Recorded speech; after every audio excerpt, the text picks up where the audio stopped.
भाई तती मोर रहिला रण कहिबुनी कथा पदी टाण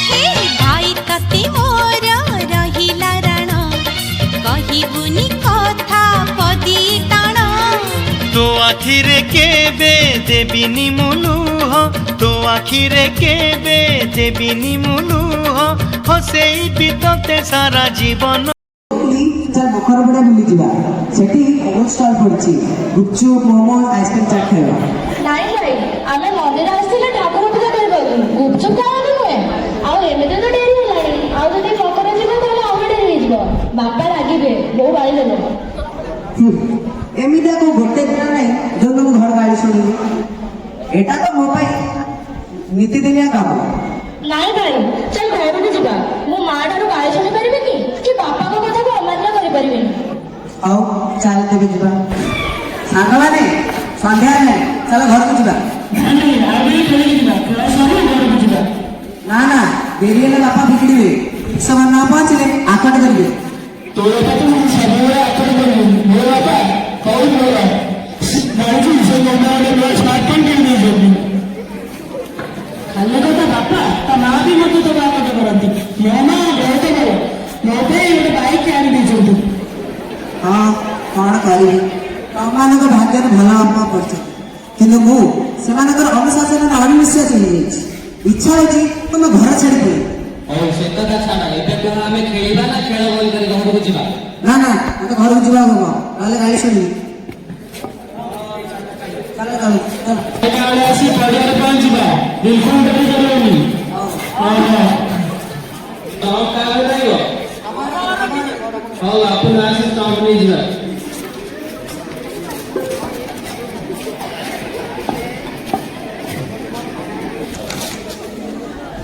कौन बाबू एबे घर को फेरिले समय केते लागी कुआड जाइथिले बापा खेल पड़े फेरिया देरी काई समय याला अछि ना नहीं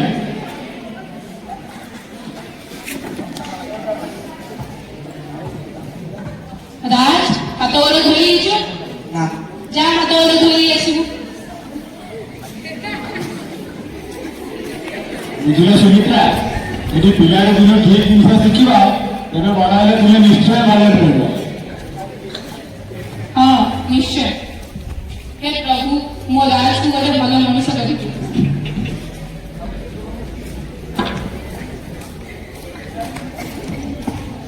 क्या कौन करिछु आज्ञा जा ठाकुर घरे बसी ठाकुर पाखे प्रार्थना करिबु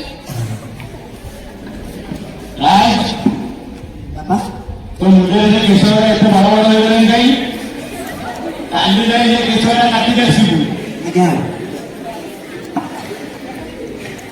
ए बाबू वो संसार तुमको लागला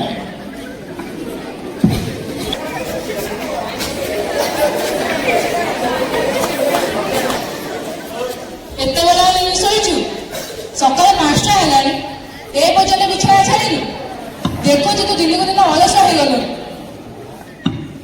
कोडे जाउछु तो बिछाना के उठेलो निज काम निज कर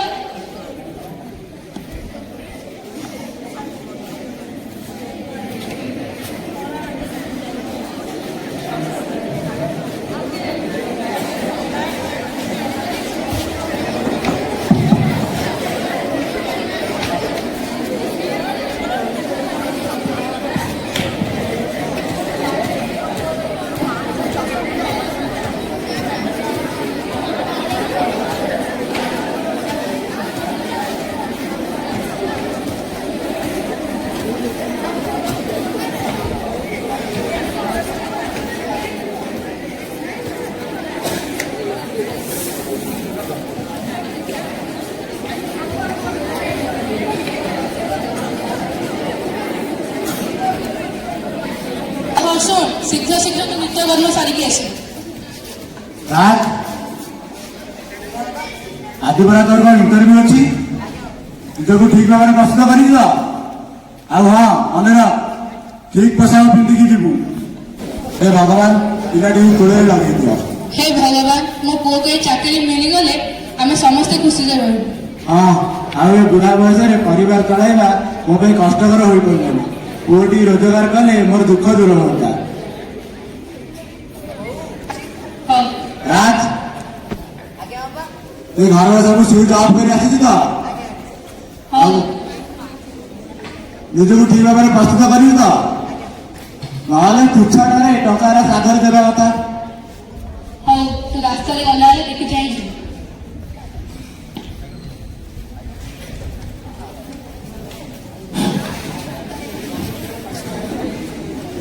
ये बुढ़ा बुढ़ी के सब कथा के गजगज होச்சு पण ଏଇଥିରେ ମତେ ଜନ୍ମ କରିଥିଲେ ନା ଆଉ ନାହିଁ ମୁଁ ଆଉ ଘରେ ଫେରିବି ଚାକିରି ମିଳିଲେ ଭୁବନେଶ୍ୱରରେ ସେଟେଲ ହେଇଛି। ଭାଇ ନାଇଁ ଭାଇ ତୁ ଏମିତି କହନି।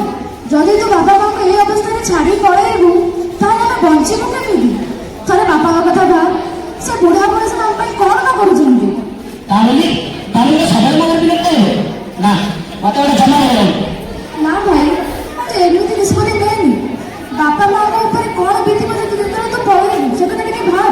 ଆଉ ତୁ ମୋ କଥା ଟିକେ ଭାବ, ମତେ କାହା ଭରସାରେ ଛାଡ଼ିକି ଯାଉଛୁ ଛାଇନା ଭାଇ? ହଉ ହଁ ମୁଁ ତତେ କଥା ଦଉଛି ମୁଁ ତତେ ଛାଡ଼ି ଘର ଛାଡ଼ି ବାପା ମାଙ୍କୁ ଛାଡ଼ି କୁଆଡ଼େ ବି ଯିବି ଭାଇ ଜାଣିଛୁ ମୁଁ ତୋ ପାଇଁ ଆଜି ମନ୍ଦିରରେ ପୂଜା କରିଛି। ତୁ ଯା ଭଲରେ ଚାକିରି ପାଅ ଆଉ ଭଗବାନ ଆମକୁ ନିଶ୍ଚୟ ସହାୟ। ହଁ ଚାଲ।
ভিতরে বসে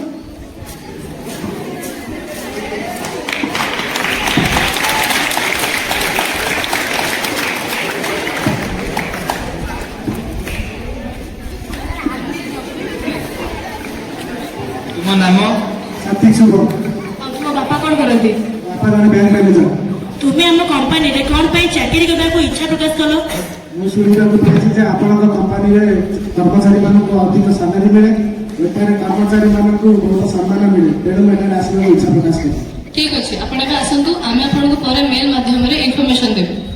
thank you sir, thank you ma'am.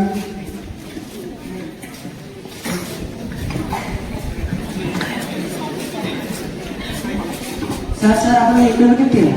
ବହୁତ ଭଲ ହେଲା।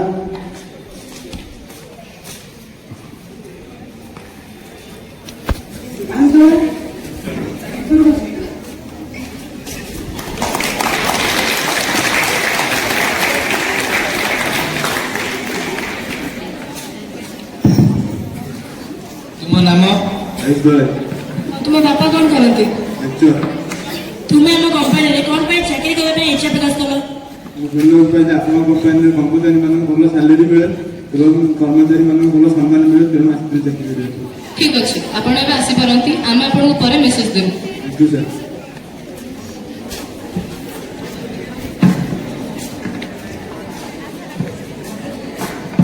ସାର୍ ଆପଣଙ୍କର ଇଣ୍ଟରଭ୍ୟୁ କେମିତି ଗଲା?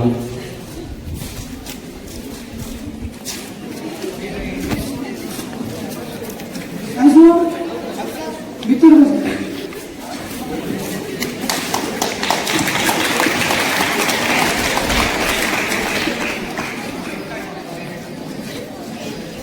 ତୁମ ନାମ?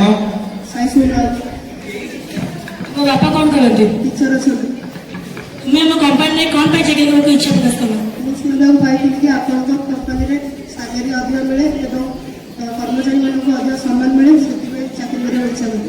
ଠିକ୍ ଅଛି, ଆପଣ ଏବେ ଆସନ୍ତୁ। ଆମେ ଆପଣଙ୍କୁ ପରେ ମେଲ୍ ମାଧ୍ୟମରେ ଇନଫର୍ମେସନ୍ ଦେବୁ। Thank you ma'am. Thank you sir.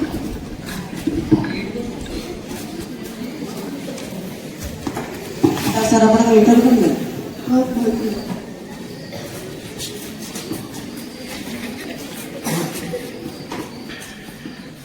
ସାହାଯ୍ୟ ବୁଝିଲି ଭିତରୁ ବସ।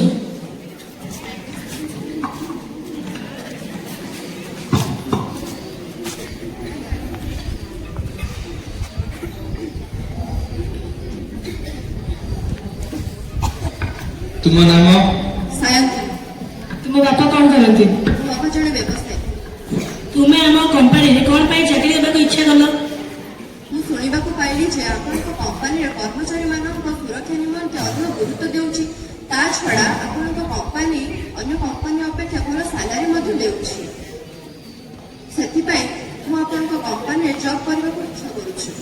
ଠିକ୍ ଅଛି, ଆପଣ ଏବେ ଆସିପାରନ୍ତି। ଆମେ ଆପଣଙ୍କୁ ପରେ ମେସେଜ ଦେବୁ। Thank you sir. Thank you.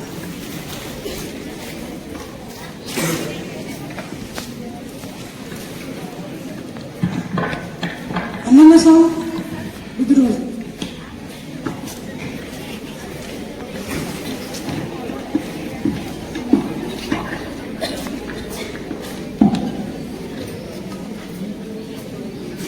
ତୁମ ନାମ? ଅନନ୍ୟା ସାହୁ। ତୁମ ବାପା କ'ଣ କରନ୍ତି? ମୋ ବାପା ଜଣେ ବ୍ୟବସାୟୀ। ତୁମେ ଆମ କମ୍ପାନୀରେ ଚାକିରି କରିବା ନିମନ୍ତେ କ'ଣ ପାଇଁ ଇଚ୍ଛା ପ୍ରକାଶ କଲ? ମୁଁ ଶୁଣିଲି ଆପଣଙ୍କ କମ୍ପାନୀ କର୍ମଚାରୀମାନଙ୍କୁ ଅଧିକ ସାଲାରୀ ଦିଏ ଏବଂ କର୍ମଚାରୀମାନଙ୍କୁ ଆପଣଙ୍କ କମ୍ପାନୀ ବହୁତ ସମ୍ମାନ ମଧ୍ୟ ଦିଏ। ସେଥିପାଇଁ ମୁଁ ଆପଣଙ୍କ କମ୍ପାନୀରେ ଚାକିରି କରିବା ପାଇଁ ଇଚ୍ଛା ପ୍ରକାଶ କରୁଛି। ଠିକ୍ ଅଛି, ଆପଣ ଏବେ ଆସିପାରନ୍ତି। ଆମେ ଆପଣଙ୍କୁ ପରେ ମେଲ୍ ମାଧ୍ୟମରେ ଇନଫର୍ମେସନ୍ ଦେବୁ। Thank you ma'am. Thank you.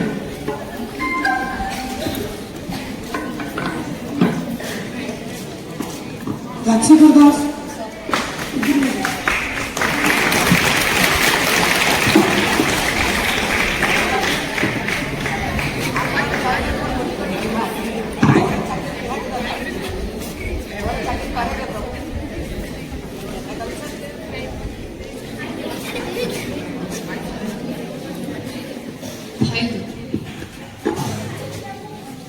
ଚେୟାରରେ ବସ।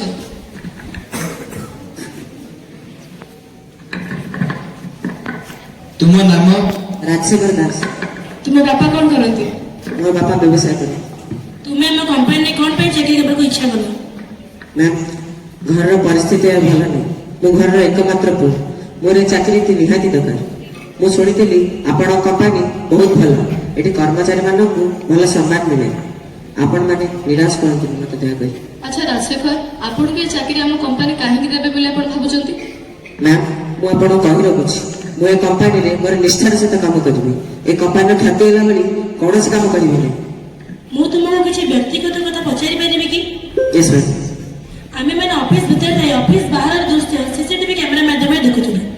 ଏଠିକି ଆସିଥିବା ସମସ୍ତ ଆଶାୟୀ ପ୍ରାର୍ଥୀମାନେ ନିଜ ନିଜ କାମରେ ବ୍ୟସ୍ତ ଥିଲେ, କିନ୍ତୁ ତୁମେ ତୁମ ସବୁଯାକ ଅସୁବିଧା କାମ ଗୁଡ଼ିକୁ ସଜାଡ଼ି ଦେଉଥିଲ। ଏସବୁ କାମ ତୁମେ ଶିଖିଲ କେଉଁଠୁ? ମ୍ୟାମ୍, ସତ କହିବାକୁ ଗଲେ ଏସବୁ ମୋ ନୀତିଦିନିଆ କାମ। ବାପା ଘରେ ପ୍ରତିଦିନ ଆମକୁ ଏପରି କରିବାକୁ କୁହାଇଥାନ୍ତି। ଟିକେ ନାଗର ତ୍ରୁଟି ହେଲେ ବି ବାପା ବା ଦୁହେଁ ଆମକୁ ତାଗିଦ କରନ୍ତି। ମୁଁ ଏସବୁ କାମ ମୋ ଘରୁ ଶିଖିଛି। ରାଜଶେଖର ବାବୁ, ସତରେ ଆପଣ ବହୁତ ଭାଗ୍ୟବାନ। ଆପଣଙ୍କ ପରିବାରରୁ ଶିଖିଥିବା ସଂସ୍କାର ଆପଣଙ୍କୁ ଭଲ ମଣିଷ କରିପାରିଛି। ଜୀବନରେ ଆପଣ ନିଶ୍ଚୟ ସୁନାମ ଅର୍ଜନ କରିବେ। ଆମ କମ୍ପାନୀ ଶିକ୍ଷାଗତ ଯୋଗ୍ୟତା ସହିତ ଅନୁଶାସନରେ ବଢିଥିବା କର୍ମଚାରୀମାନଙ୍କୁ ସୁଯୋଗ ଦେଇଥାଏ।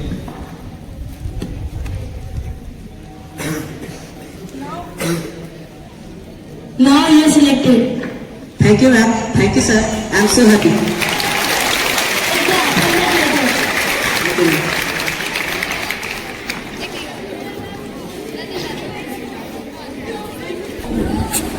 ବାପା ବୋଉ ସାଇନା ସାଇନା କଣ ହେଲା କାହିଁ କେତେ କଟି କରି ଡାକୁଛୁ ସାଇନା ମୋର ଚାକିରି ହେଇଯାଇଛି। ସତ କହୁଛୁ ହଁ ସାଇନା ମୋର ଚାକିରି ହେଇଯାଇଛି। ଦେଖେ ଆପଏଣ୍ଟମେଣ୍ଟ ଲେଟର।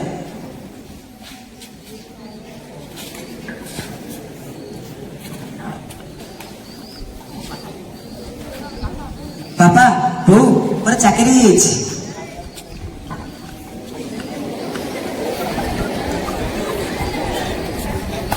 ତୁ ସତ କହୁଛୁ ନା ତୋ ଚାକିରି ହେଇଯାଇଛି ହଁ ବୋଉ ସତ କହୁଛି। ବାପାଙ୍କ ସକାଶେ ତୋ ସକାଶେ ମୁଁ ଏ ଚାକିରି ପାଇଯାଇଛି। ବାପା ମୁଁ ଆପଣଙ୍କୁ ବହୁତ ଭୁଲ ବୁଝିଥିଲି। ମୋତେ କ୍ଷମା କରିଦିଅ। ମୋତେ କ୍ଷମା କରିଦିଅ ବାପା। ମୋତେ କ୍ଷମା କରିଦିଅ।